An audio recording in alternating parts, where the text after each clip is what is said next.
Nigeria targets 2.5 million jobs in 2 years as federal government launches labor employment and empowerment program. This program, when fully operational, will not only tackle youth unemployment.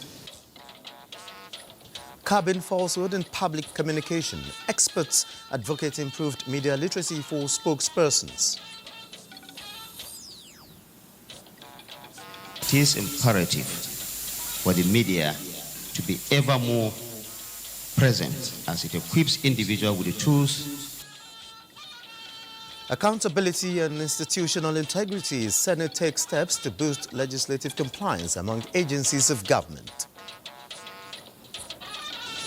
We have over 10,000 abandoned projects in the country, everybody knows, with trillions of naira being pumped halfway and no result. Good evening and welcome to the Network News. I am Olajide Bello. Joining me from Lagos is Hingino John Adams. And Benny Adams is on the Business News segment. Benny, I hear there are better days for SMEs in Nigeria. Yes, Olajide, this is as the federal government is collaborating with state and private partners to ensure that small businesses have cheaper credit to expand their businesses and explore exports away from the United States, a market. They're looking into new markets around the world. Many thanks, Benny. That is actually a right step in the right direction. And our man, Bade Adeleye, is going to keep us up to speed in the world of sport. Bade, what's trending? Olajide, the National Sports Festival's Torch of Unity continues its tour of the country, and it's UEFA Champions League night. 2 second-leg matches of the quarterfinal stage will be decided tonight.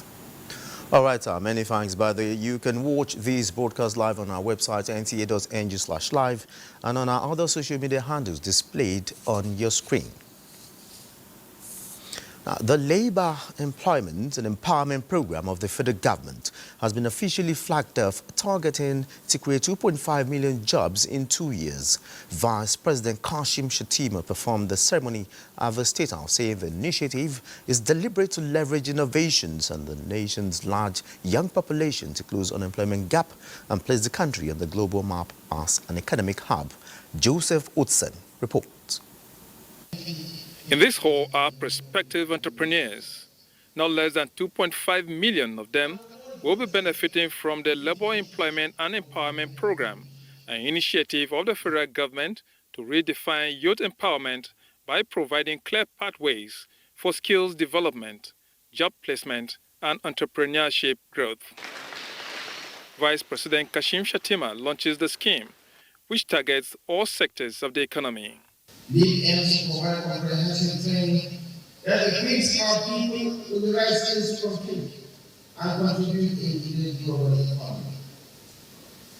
And this intervention is just not about creating jobs, it is about transformation. The success of the scheme is to be driven by digital technology, where those seeking skills training, expert instructors, and employers, as well as those needing their services around the world, will engage each other. This program, when fully operational, will not only tackle youth unemployment, but will address other cross-cutting lingering issues such as security, economic growth that will advance our national priorities and the attainment of the renewed hope agenda of this administration.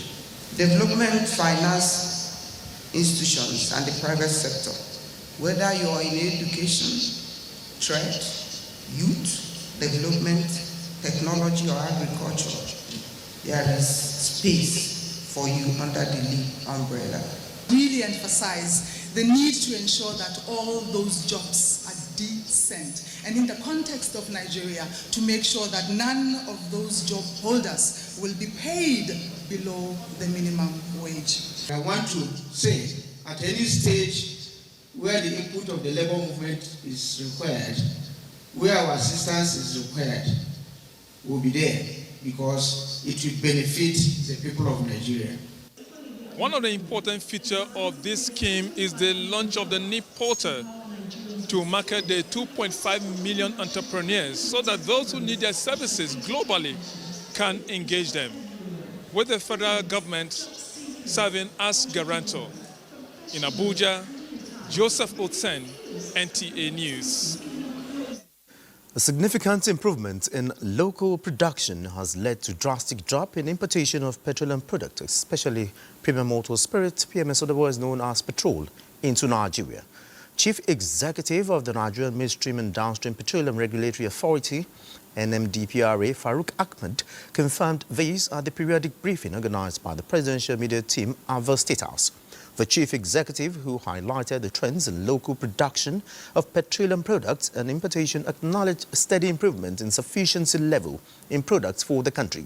He attributed the improvement to various policies, including the early decision of the current administration to remove fuel subsidy and the encouragement to backward integration initiatives in the oil and gas sector. So if we run through across, you can see that local production is displacing imports. So it's just natural. So we don't have to say stop issue license for importation, but if local refining comes up, it automatically displaces our imports. And we're hoping that as we go along, we will be seeing that green going up, and that means local capacity is displacing importation. So once Dangote refinery continue to ramp up production, once Port Harcourt refinery comes up, Warri refinery up, then we can see that green going up. Having met the national requirements in the local production of aviation fuel, Ahmed said Nigeria is now poised to export the product.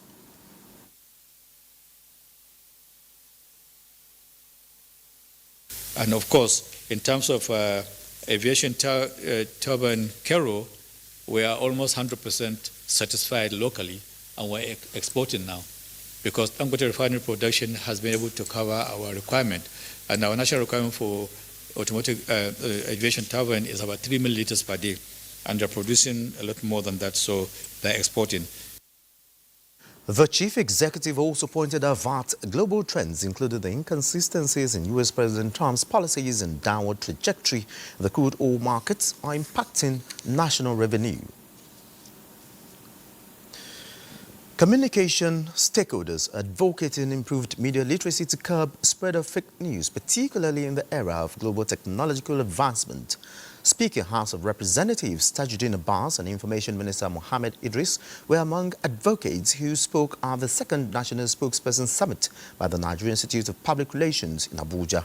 Ayodeji Makinde reports.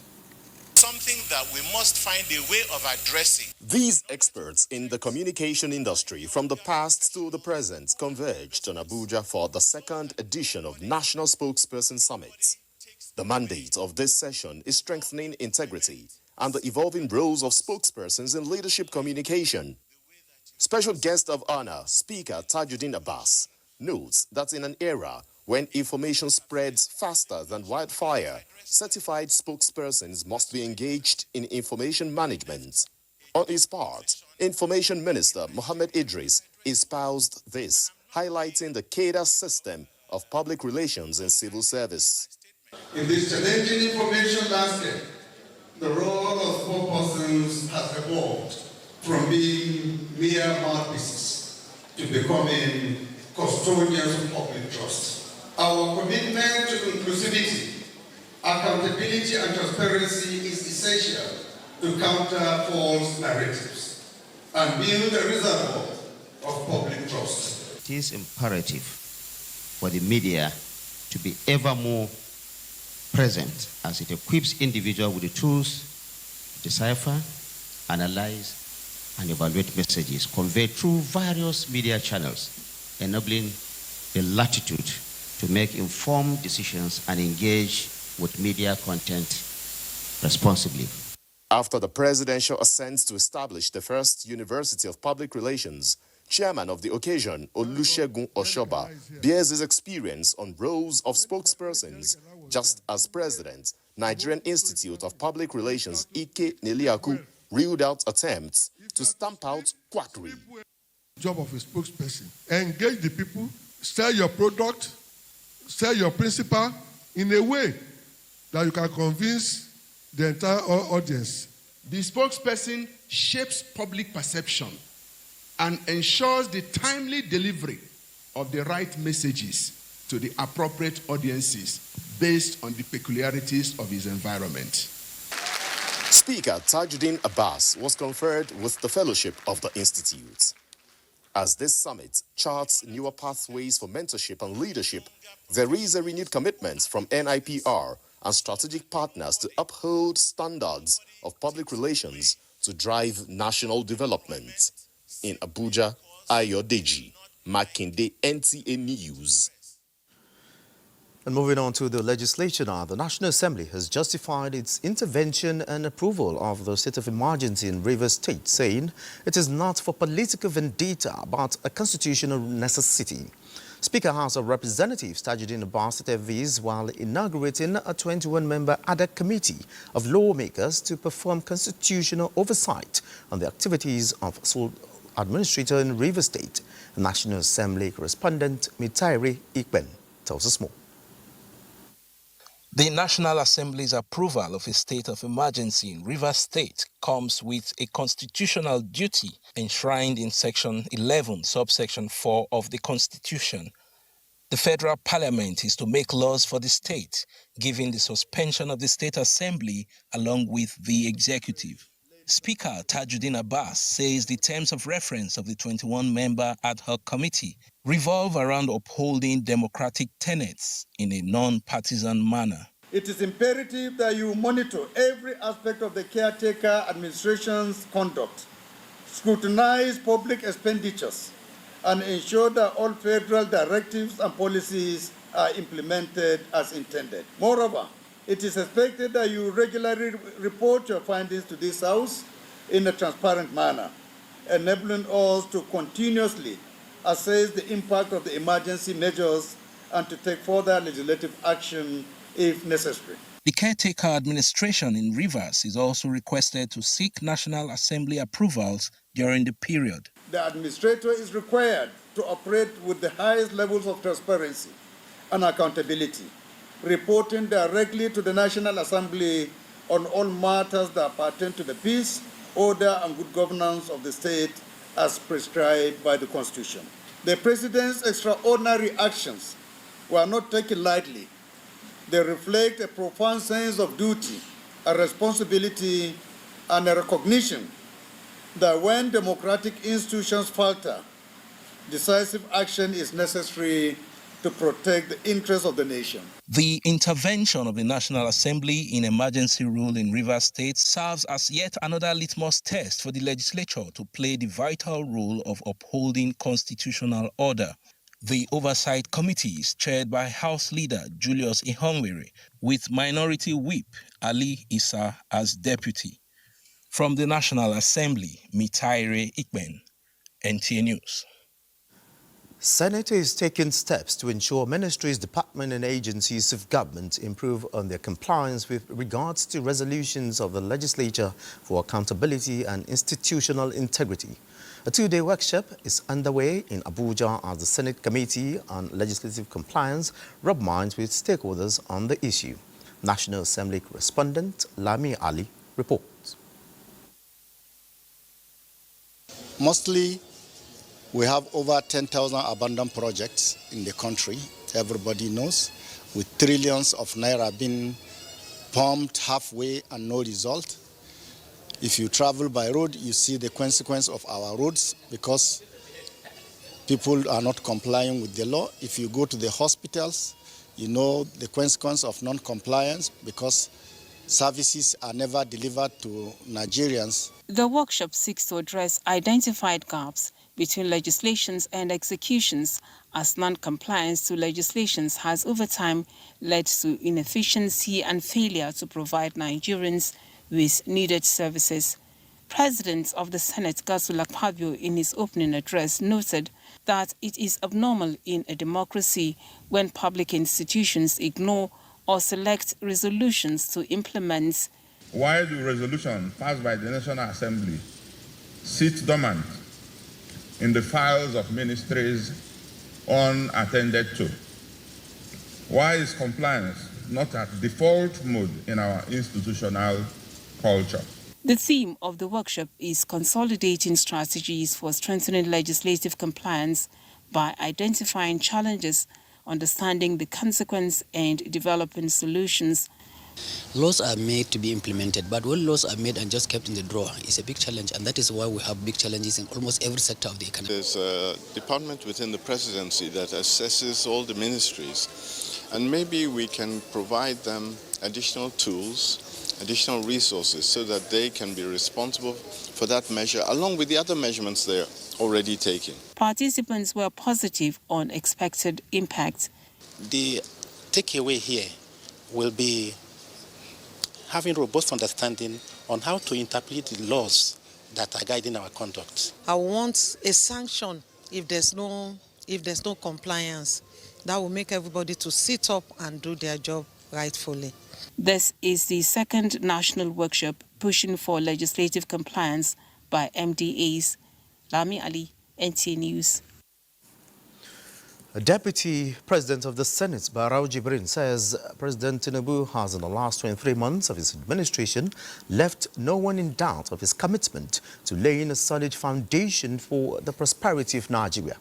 In a statement, Senator Barau, while urging citizens to support the president in his quest to addressing challenges facing the country, cited some of the milestone achievements, such as transforming the economy, improving security and developing infrastructure across the country for the benefit of all. He expressed optimism that the newly established regional development commissions, the special agro-processing zones, the student loan fund, payment of forex backlog, and construction of highways, including the Abuja, Kaduna and Kano, are all visible pro-masses initiatives meant to take the country to enviable heights. You're watching the news at 9 on the network service of the NTA. Thanks for being there. The need to create a constitutional role for traditional leaders in Nigeria to enable a more robust engagement in effectively tackling insecurity is one of the key issues highlighted at the 7th Executive Committee meeting of Northern Traditional Rulers Council opened in Maiduguri, the Borno State capital. Mohammed Goni reports that the event, attended by 25 traditional rulers of northern extraction, was declared open by the Vice President, Kashim Shettima. The 7th Executive Council meeting of the Northern Traditional Rulers has the theme Enhance Security as panacea for stability and development of the North. Vice President Kashim Shettima, who was represented by the Borno State Governor Babagana Umar Zulum, said the nexus between peace and security cannot be overstated and commended traditional rulers for the initiative. I'd like to begin by acknowledging the exemplary leadership of His Eminence Alhaji Muhammad Saad Abubakar III, Sultan of Sokoto, whose tireless efforts continue to inspire unity and foster dialogue across northern Nigeria.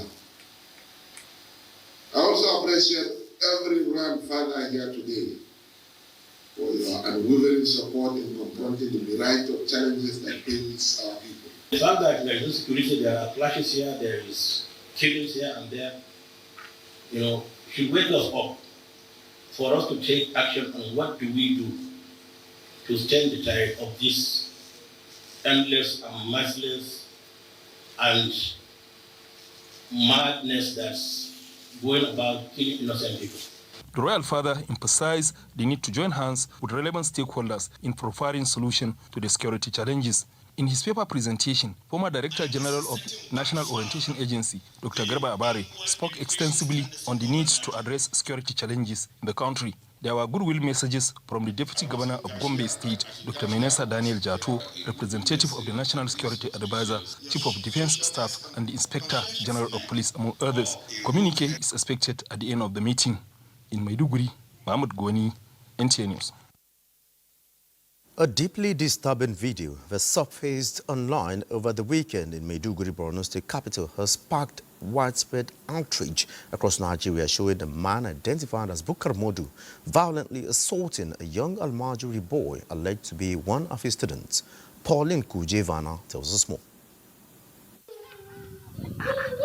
The video, which circulated rapidly on social media platforms, has drawn condemnation from the public, human rights activists and government officials alike. Borno State Governor Babagana Umar Zulum responded swiftly by ordering the immediate arrest of the perpetrator, who was apprehended at Umarari area of Maiduguri. Governor Zulum met with the young victim, identified as Bashir Gaji, orphaned by the insurgency, and announced a fully furnished house and an education scholarship, reaffirming his administration commitment to protecting children, especially those affected by conflict. As investigations continue, another disturbing video emerged, showing yet another local teacher subjecting his students to severe beatings, leaving them with visible injuries. Investigation further revealed that the child was a student from Isangaya school and was punished for absconding from several classes.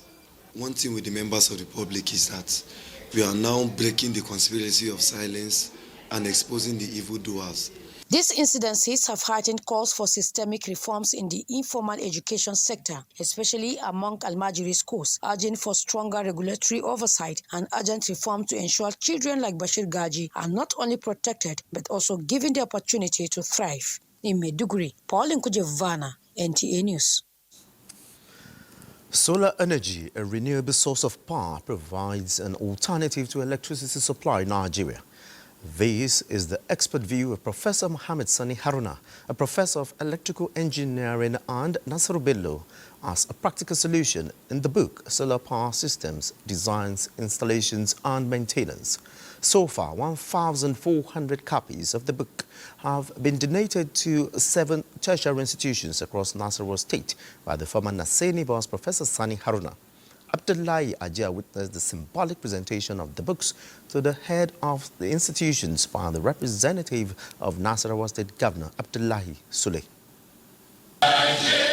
With the solar energy revolution ongoing in Nigeria, the authors of Solar Power Systems, Designs, Installation and Maintenance have simplified the knowledge of how to get more people involved with theoretical and practical knowledge of the solar technology that is fast being accepted globally as an alternative to other sources of power. Of this book, I hereby unveil this very important book for the distribution to our tertiary institution in Nasarawa State, free of... Nasarawa State Governor Abdullahi Sule represented commends the knowledge shared in the book, as well as the philanthropic gesture of Professor Mohammed Sani Haruna to institutions in the state, describing the book as timely. In a simple English, the book can be read, understood by any average literate person. And I do hope and pray that this book will be of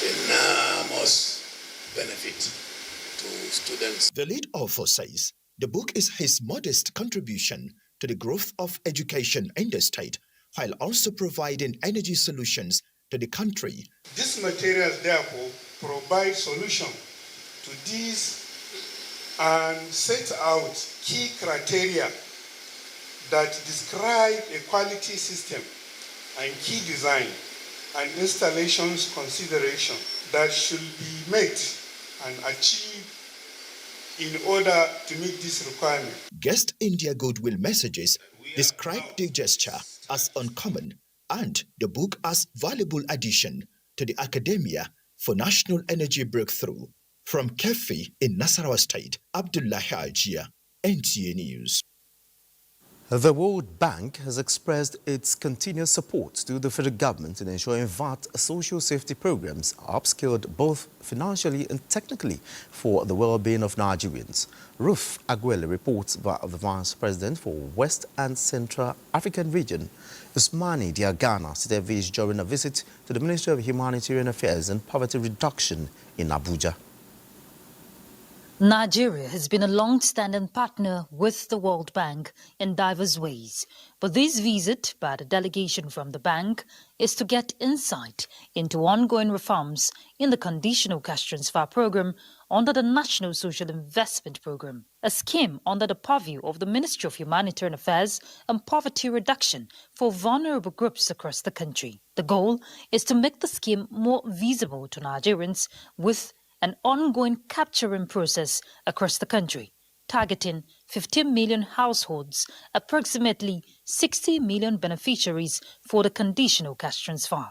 And we have worked with that ministry to have a program of $800 million to support, cash transfer initiative. Also to continue to evaluate the impact of those programs on people will be key. Having over 70 million of Nigerians who before now have no account numbers, and today we're geotagging all their homes, we're also giving digital identity, and we're paying them conditional cash transfer. This is the largest financial inclusion ever in the history of Nigeria. And this is a bold step by Mr. President to ensure that the effect of the reforms that the government is doing is also being cushioned. Both parties are looking forward to its strengthened partnership in promoting social protection strategy for Nigeria, ensure effective coordination of the process, and accelerate action towards visibility of the cash transfer program to bridge gaps through effective data-based systems. In Abuja, Ruth Aguela, NTA News. Data released by the National Bureau of Statistics shows that Nigeria's headline inflation increased to 24.23% in March 2025. This is the first increase in inflation rate since the rebasing of the Consumer Price Index in January. Muplang Dakok has details. Nigeria's headline inflation rose to 24.23% in March 2025 from 23.18% recorded in February 2025. Data from the National Bureau of Statistics shows that this represents a 1.05% increase in headline inflation rate. On a month-on-month basis, the inflation rate stood at 3.90% in March, which is 1.85% higher than 2.04% recorded in February. The data suggests that the rate of increase in the average price level in March was significantly higher than what was recorded in the previous month.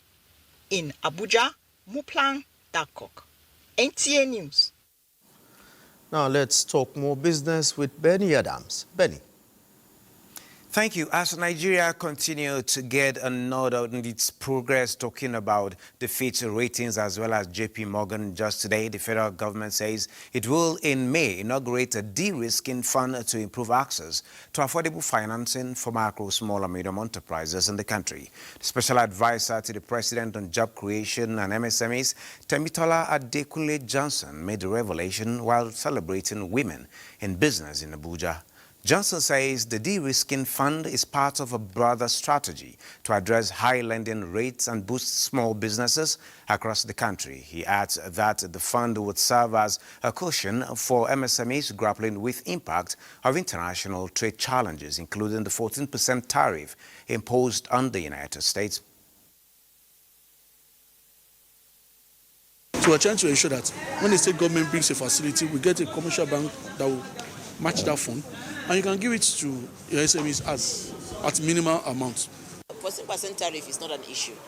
But how many women do we have in Nigeria today that are able to export their goods without any issues, without any barriers? One of the alternatives that we have, among others, is that we are looking at European Union for them, and also we are looking at Asia for them, and also we are working, like I did say earlier, on the guided trade initiative under the African Continental Free Trade Area, where they are making a lot of impacts.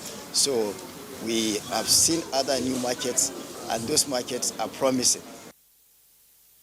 Now, still talking small businesses and efforts at growing them, players in the micro, small and medium enterprises across the country have been urged to take advantage of the various federal government intervention programs to improve the ease of doing business in the country. Lukman Hassan reports that this was at a stakeholders meeting in Ibadan to assess the level of disbursement of the Presidential MSMEs Fund across the country. 70% of beneficiaries are women and youth. 10% are people with disabilities, 5% are senior citizens over 60, and the remaining 50% cover other groups. It has impacted in my business, that is, it boosts my capital. Register, there's no problem. to come and check our businesses, there's no problem. But when it comes to the collaterals, we normally have problems with it. Well, now at the close of today's trade and the domestic market closed on a brighter note, recouping losses recorded in the previous session as investors renewed their interest in some key shares, such as the all share index actually rose 3 basis points to close at 104,560.2 basis points. Investors gained a 19.11 billion naira, with market capitalization increasing to 65.7 trillion naira. Fidelity Bank was actually the most traded stock by volume, with 47.43 million units traded, with MTN contributing the most traded value. Well, that is it on business. The news continues with Hingino John Adams in our Lagos Center. Hingino, is over to you.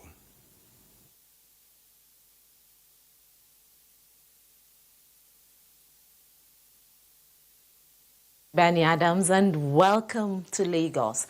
To sustain the momentum of job creation facilitated by the conversion of petrol and diesel-powered vehicles to compressed natural gas, the Federal Institute of Industrial Research, Oshodi, FIRU, Lagos, has signed a memorandum of understanding with Silicon Valley Nigeria Economic Development to train core members and other Nigerian youths on CNG conversion.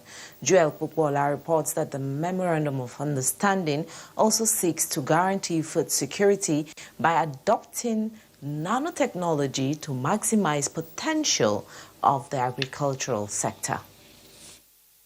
Since its inception, the Federal Institute of Industrial Research, Oshodi, has been propelling Nigeria's quest for industrialization through innovative research that is reliable. This memorandum of understanding between FIRU and Silicon Valley Nigeria Economic Development is a major leap that will create more job opportunities for thousands of youths.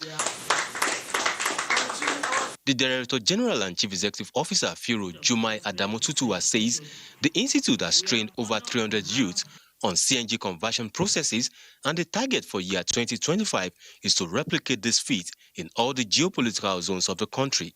We develop local technology in conversion of vehicles and diesel generators to CNG, using local raw materials, which earned FIRU first position in the last annual Science Expo in 2024. FIRU has developed 250 technologies. About 100 of these technologies have been packaged, ready for immediate commercialization. Chairman and CEO Silicon Valley Nigeria Economic Development, Ambassador Amina Temitope Labinjo Ajayi, is confident that the partnership will fast-track the nation's economic development, especially the actualization of the renewed hope agenda of the current administration, which is anchored on job creation and youth development. Because the level of investment that we are pumping into our skilled labor, our young adult, is massive. The only way we can combat food security is to go nano. There's something like rainy season, dry season, every time is season. Other stakeholders, including the Lagos State government, assured that the enabling environment that will hasten the gains of the synergy will be provided. In Lagos, Joel Bukbola, NT News. The Nigerian Army College of Logistics and Management, NACOLM's main objective is to produce efficient logisticians and officers with requisite leadership skills capable of effectively discharging their duties in joint military operations using contemporary management concepts and techniques. Commandant of the college, Major General Wisdom Etuk, made the statement while inaugurating the Senior Leadership and Staff Officers Course 3 of 2025. Ime Udori's report is presented. As Nigeria continues to face evolving security threats, making the environment volatile to operate, the military has continued to also strategize to emplace appropriate responses to meet these threats. Having adequate understanding of a joint operating environment will not only reduce the chances of total surprise, but enhance the successful conduct of military operations. The training for senior leadership and staff officers, course 3 of 2025, is therefore to equip officers with the management skills necessary to excel in modern military environments. In a lecture titled The Making of an Effective Leader and Staff Officer for Joint Operating Environment, Commandant of the College, Major General Wisdom Etuk says officers deployed at the operational level are expected to possess the requisite leadership capabilities to enhance their effectiveness in assigned responsibilities. Military leaders are responsible for setting a clear vision, making tough decisions, providing guidance and mentorship, teamwork, as well as ensuring the welfare and discipline of their subordinates. They must possess strong communication and interpersonal skills, strategic thinking abilities, and the capacity to lead in dynamic and high-pressure situations. Participants for the Senior Leadership and Staff Officers course is made up of 90 officers with the rank of Major from various corps and services. The course is expected to last 38 weeks. That's our contribution from Lagos. Network News will continue with Olajide in Abuja after this break.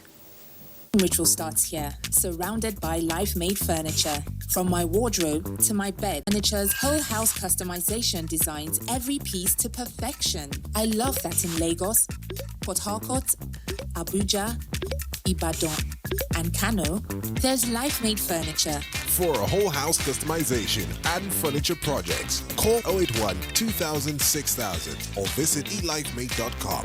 LifeMade, your life made forever. You know that sometimes seeing is believing, and that you prefer to see what you're buying before you pay. If this is you, you can pick up any of your items at a Jumia pickup station near you and then pay. Download the Jumia app today. Jumia, joy delivered.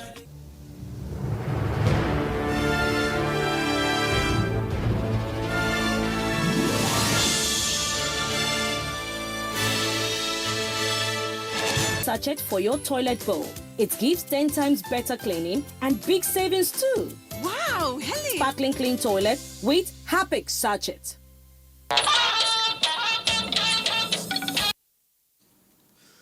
Many thanks for being there and talking infrastructure development. President Bola Ahmed Tinubu is demonstrating unwavering commitment to road infrastructure development, which is evident in the flagging off of the Cross River State section of the 750-kilometer Lagos-Calabar Coastal Highway. President Tinubu, represented by the Governor of Cross River State, Senator Basiotu, assures of speedy completion of the project. Justina Itim reports. Efficient road infrastructure is crucial to stimulating economic growth, improve access to essential services and quality of life. Hence, the reason President Bola Tinubu administration is investing massively in road infrastructure to fast-track development.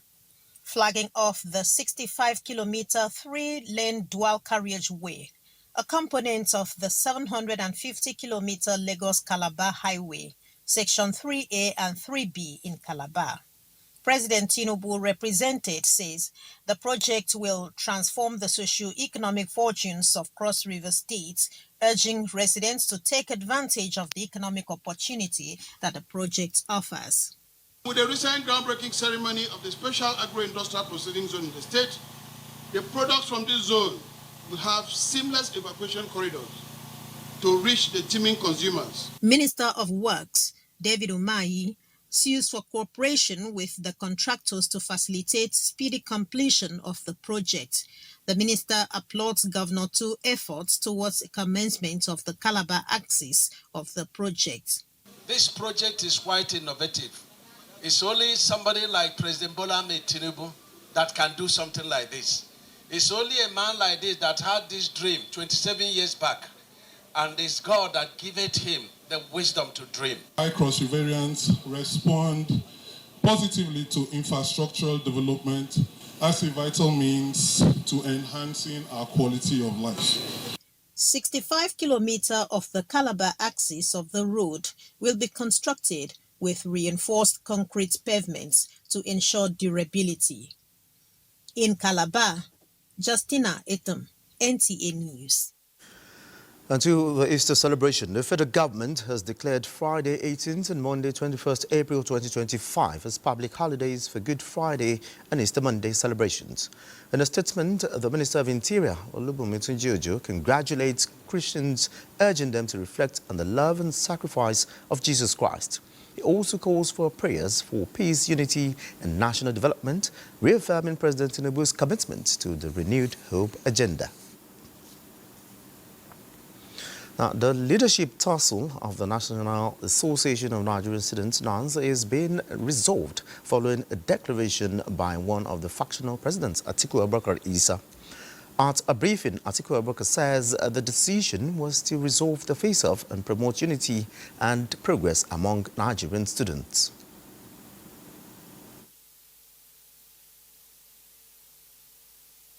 Today, the 15th of April 2025, myself and Ladoja met and have agreed to work together as one family while he continues as NANS president. Thank you. Met today, we discussed, and he already agreed that I should continue to be the NANS president, that is willingly to step down and to allow NANS be one. NANS should be united. There's no reason for we to divide our NANS. They unanimously agreed to work together for the interest of the union.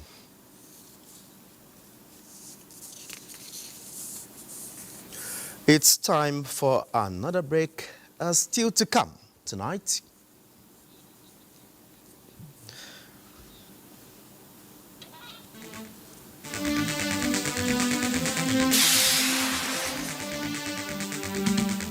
Conversation on the next edition of Tuesday Live will x-ray the importance of appointive position for women in political leadership for healthy and comprehensive development of the nation. And coming up also is a beam on tackling resurgence of criminalities in the country, with cases of heightened insecurity observed in Benue and Plateau states, demanding that all Nigerians must recommit to share early signals in their communities and immediate environments to help achieve actionable intelligence by security agencies.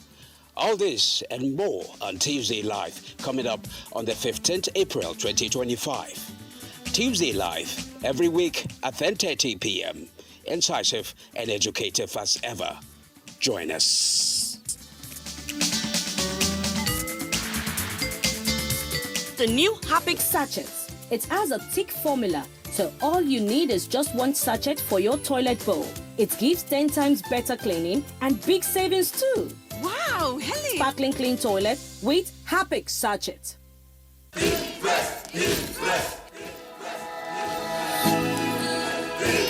Guys, food is ready!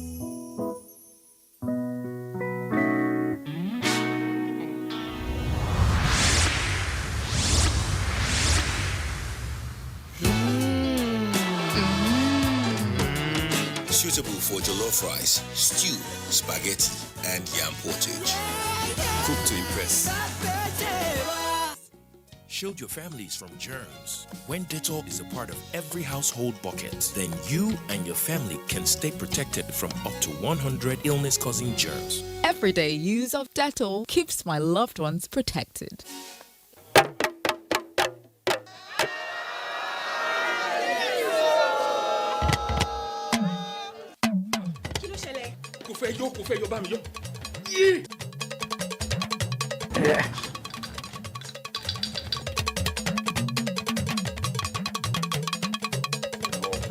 Your Highness, you will reign forever.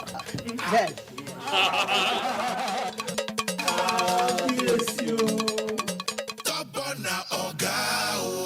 You know Total Football. Fast, fluid, and game-changing. Experience Total Betting with the Live Score Bet app. Scores and stats play alongside great odds and a sleek bet builder. Or switch your play with our Aviator and slot games. With Halftime Heroes, a 250 ACA bonus, and fast payouts, winning big has never been easier. Now, to win big, everything in your hand.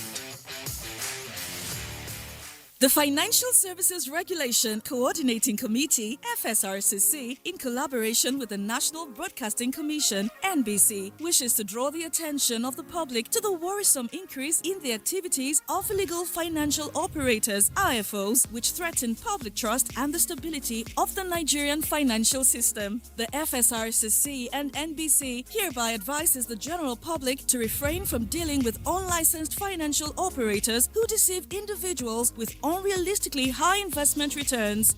Make sure to verify the licensing status of such companies and schemes on this website. To report any suspicions of illicit financial activities, call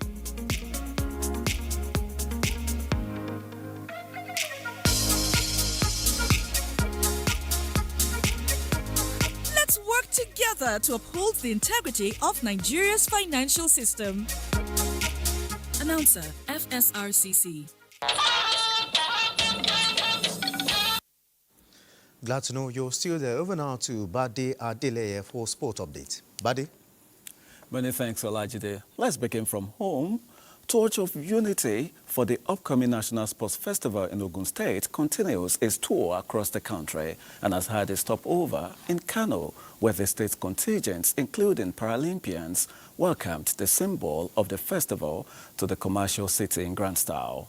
The secretary to the state government received the torch on behalf of the government, reaffirming the state's commitment to supporting Team Kano athletes to record podium performances at the Gateway Games. We are ready. We make adequate arrangement for the contingent from Kano to attend. We expect nothing less when we go there. We expect the best. We have the best, so we will get the best. We are waiting for this day, and the day has come. So the government has promised that they will do their own part, and we athletes from our side, inshallah, will make sure that we win so many gold medals to Kano State government, inshallah. Now, to a bit of football now, local government finalists have begun to emerge in Yenagoa and Abuja, and of course other local government areas in Nigeria's biggest grassroots football spectacle, the Bayelsa State Governors Football Tournament, tagged the Prosperity Cup. Abuja local government area defending champions Movers FC of Otuasega will battle high-scoring City Boys to decide the 2025 champions of the local government area. Movers FC humbled Federal University Otuoke FC by 3-1 to qualify for the final, while City Boys were ruthless in overwhelming Ayala FC 5-0 in the other semi-final. In Yenagoa local government area, 2022 Prosperity Cup champions Eternal Grace FC is out Afini FC by 4-2 in an entertaining encounter at the Samson Siasia Stadium in Yenagoa, and now have a final date with Bayelsa United feeders, who were merciless in their 4-1 demolition of Krieg Evan All-Stars. Now, let's update you that 2 semi-finalists have just emerged when it comes to this year's UEFA Champions League. And of course, earlier tonight, we saw that Aston Villa played 3-2 with Paris Saint-Germain, and that ended 4-5 on aggregate with Paris Saint-Germain advancing. And of course, the match between Borussia Dortmund and Barcelona is about ending now, with Dortmund winning 3-1, but Barcelona will go ahead if it ends like this. Tomorrow, there's this big one between Real Madrid and Arsenal, while Inter Milan and Bayern Munich will also trade tackles. That does it on Sports Tonight. Let's return to Olajide. Many thanks, Bade, and weather forecast is next. Welcome. Our agriculture is heavily dependent on rainfall and soil moisture. Areas in green coloration have sufficient soil moisture capable of sustaining crop growth, while areas in yellow and darker shades still have dry soil moisture. So if you're anywhere around these areas, you may want to get advisories before commencing your cultivation. And NIMED has such advisories on her website. Rainfall for Wednesday should extend as far as the northern part of the country. We do not expect these rains to exceed 10 millimeters over the north, while areas in yellow to the south, parts of the central states and Kwara area, the rain should be between 10 to 20 millimeters of rainfall. We do not expect any threat of flash flooding, even though the strong winds may pose a problem, and you may want to take care. Thank you for watching, and see you again.